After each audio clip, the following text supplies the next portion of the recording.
Have you ever deleted a page, post, or job listing in WordPress and instantly regretted it?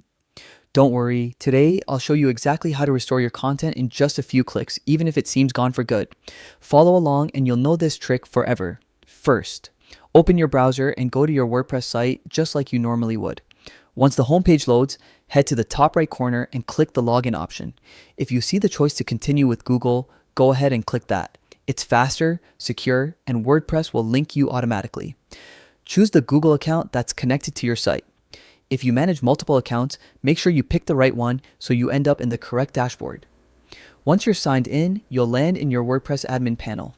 Now, let's restore your content. From the left sidebar, click on Posts if you're recovering a blog post, or Pages if it's a page. For job listings or similar custom post types, go to that specific section. At the top of the list, look for the link labeled Trash. This is where WordPress stores anything you've deleted. Kind of like a recycle bin.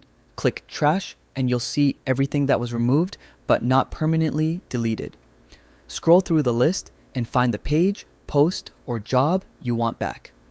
When you spot it, hover your mouse over the title and click the Restore option. WordPress will instantly move it back to its original area.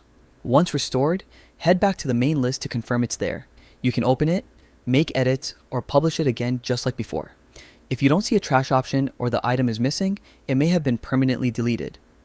But as long as it's still in trash, you're safe, and that's it. You've just recovered deleted content without installing plugins or touching backups. If this saved you from a panic moment, give the video a like and feel free to share it with anyone who manages a WordPress site. Thanks for watching, and I'll see you in the next tutorial.